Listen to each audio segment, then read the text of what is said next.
Hey guys, it's the True Bluesnar, and today I'm doing something a little bit different than what I normally do. So, my recent video about going viral actually got pretty good views. So thank you all for supporting me.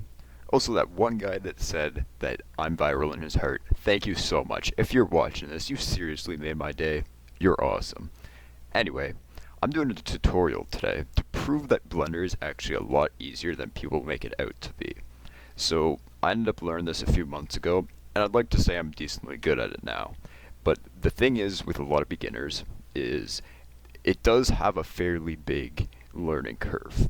So I'm going to be going through that, and I hope that by the end of this video you can kind of see how to use Blender, and it's just a quick tutorial. I find there's so many that it's such a headache. Like the donut one, I'll be honest, I didn't even do the donut one, and I turned out fine.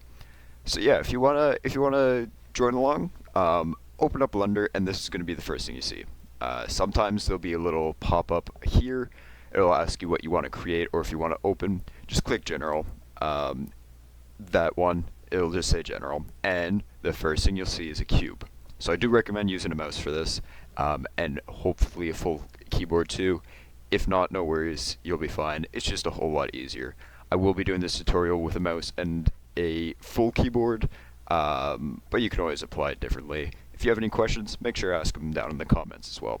So first things first, you're going to click and drag the middle mouse button, the scroll wheel, to look around.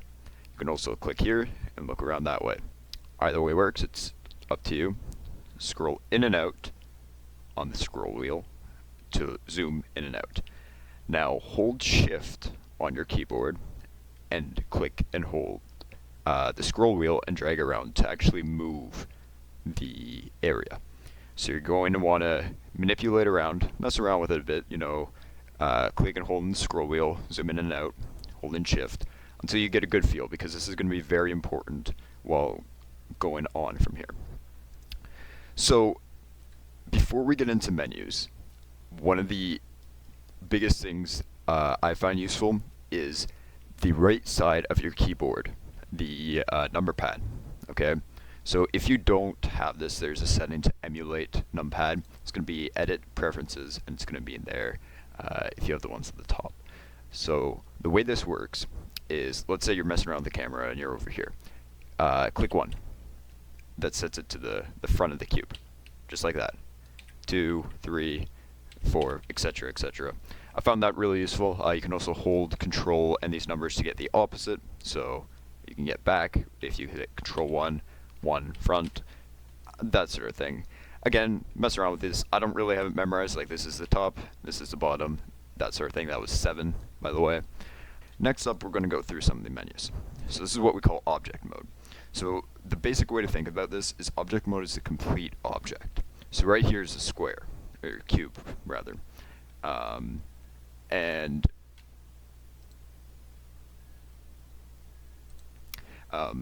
you can't do anything to this square except move it around. Now, at the top here, don't worry about too many of these gizmos right now. The only one you're going to really worry about is add and this drop down here. The rest of them, don't worry about them. They're a little bit more complicated. So if you go into edit mode, a whole bunch of this is going to pop up, okay? Don't panic too much. This is what's called edit mode, and basically this is where you can manipulate the different shapes and make stuff out of them and actually change them around. So I'm going to go back to object mode, and the way to do that is at the top here, just go back and click object mode. Okay, don't worry about it if it's not highlighted, you can just click it again. So now one of the most important keybinds is G. So G is going to move it around like this, okay?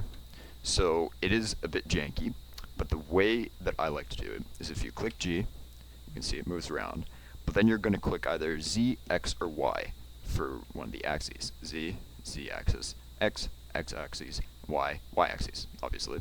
And the way this works is it'll just slide along that axis. You don't have to worry about it. And so it's way easier to make precise movements this way, and then just Control Z to put it back wherever you want it. So now we're going to go back into edit mode. So G gets really useful in edit mode.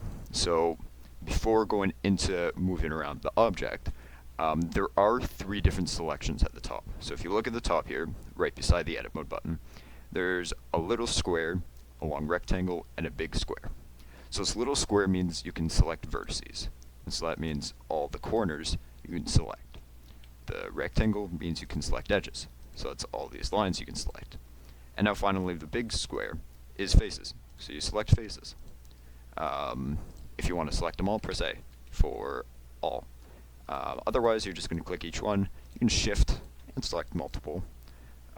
So we're going to go to vertices, just because I want to show you guys how to manipulate the vertices. So what you're going to do is it works the exact same way as I was just showing you with the G and moving it around. So you're going to click G, and you can move it around.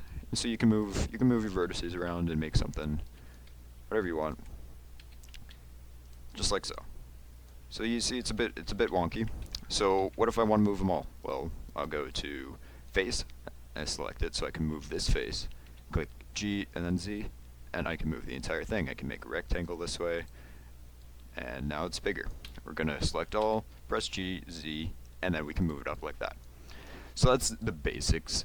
Blender takes a lot of time to just kind of memorize the keybinds. I recommend writing them down if that helps. Otherwise, you just get used to it eventually. I think that's one of the reasons why it is so complicated to get into, is because of the keybinds. But like I said, don't worry about it too much. You'll get used to it eventually. No. So the next thing I'm gonna go over is to, I don't know what the official word is, but it's basically just to cut your cube in half. So if you click Control R, this little thing comes up. You can click it, you can drag it up and down, and basically that makes a cut in it. And so now if you go back to the face select, you can select these faces, and whoops, and you can move just that around now. So this is really useful when you're trying to create different objects. You can do as many as you want. There are easier ways. So let's say I click this, I click here. There's a little, if you see the bottom left there, there's a little pop-up. You can change the number of cuts. So let's say you want 7 equal ones. Boom, done. 7 equal ones. Easy as that. Now, the next thing is extruding. Extruding is another very important part. What you can do is you press E for extrude, and you can pull out the faces. So extruding is different than moving.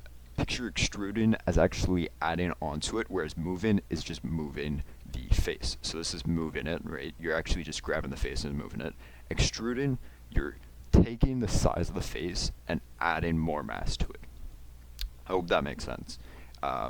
Extruding is very useful because, so let's say I just extruded this, I can put another loop cut in it, boom. Now, I go and select face, and let's say I want to extrude it down here. Now, extruding works the same as moving, where you can press E and then press any one of the axes keys to extrude it that way. So X, Z, Y, and yeah, you guys get the idea. Other than that,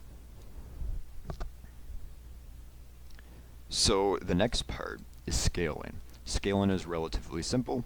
All you're going to do is press S for scale, and you can scale it down or up. This is cool for making different types of shapes. You can make triangles with it.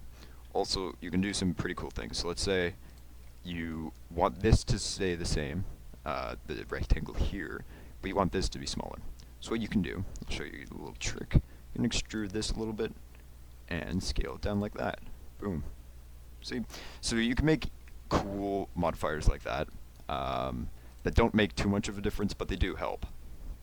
Now, that's kind of my basic understanding of building and shapes.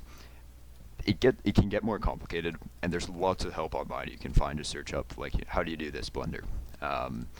And so that took me a good probably month to fully grasp it, but I've been doing this for a while, so don't feel disencouraged. Sorry, don't feel sad if you aren't up to it. It sounds stupid. It sounds like I'm just flaunting myself right now, but it's true. I felt really discouraged when I saw other people doing it really well, and I wasn't there. So now I'm going to go over one more thing in this video, and that's UV editing, because that took me so long to try to figure out, and I really think it's important. So at the top here, you're going to see layout. So don't worry about any of the other ones right now. We're going to go to UV editing. So basically, if you don't know what an UV is, I'm probably not the best person to explain it to you, but it's picture a cube. And what you're going to do with that cube, you're going to flatten it. Okay? This is your UV on the left, and this is your shape on the right. All I did is I literally took apart the shape and made it flat on the right, on the left.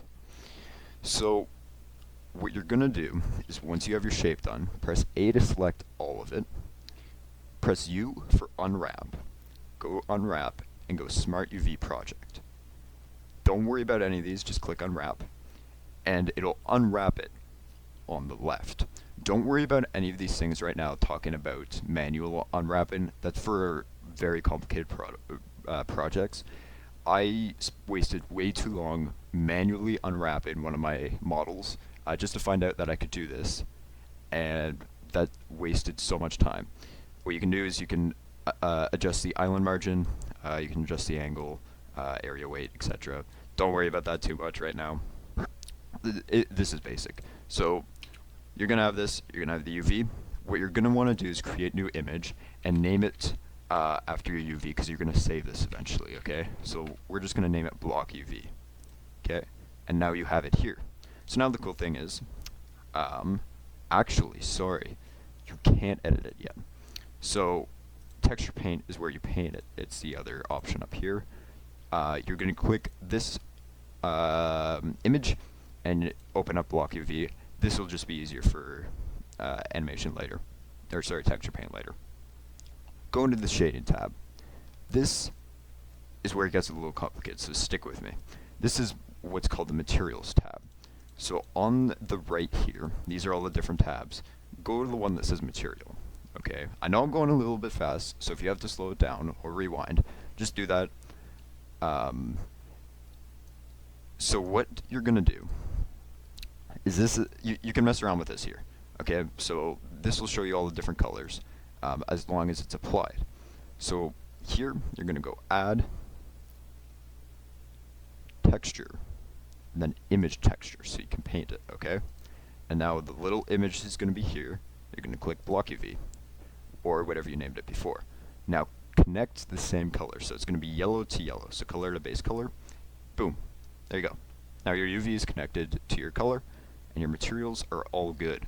This took me way too long to figure out, so I hope I saved you guys some time by showing you that. So now you can go back to texture paint. Here's your UV, here's your block, and you can select whatever color you want. This is up to your preference. You can paint it face by face, you can paint it here, you can export it to a different program and paint it there, or you can paint it on the actual block. So I'll show you. You can just paint it a little bit here, and it'll show up on the UV. This one's a little bit more inaccurate because, like, if I click here, or like that, you see how I clicked there and it like showed up on the other ones? That can be one of the issues. So sometimes it's better to paint here, and it'll show up there. You can also export it. So you go image, save as, and then save it there. Same deal with actually exporting the UV. Just make sure to save the image. That's what a lot of people forget. So now, I'm not going to go through baking and exporting it to a game in this video just because that gets a little bit more complicated. But I think that's a general rundown of the different things. So, other than that, everything else is pretty basic. Up here you have your different items. So you can add different objects here that are separate from each other, and then you go into edit mode, and then you can edit each one. Make sure to have your little box selected on the circle, because that's also that's important. That's what actually selects it. Other than that, just for a basic rundown, I think we're pretty good. If you have any questions, make sure to leave them in the comments. If you want a further tutorial, let me know too, because I don't know if anyone's interested in this sort of thing, but I figured I might as well do it. And I hope I was clear enough. I've never done a tutorial before, so I did it a little fast. It's a little a little less beginner friendly than I wanted, but I hope I was concise enough to be interesting. So yeah, that's about it. Thank you guys for watching. Thanks for all the support, and I'll see you in the next one. Bye bye.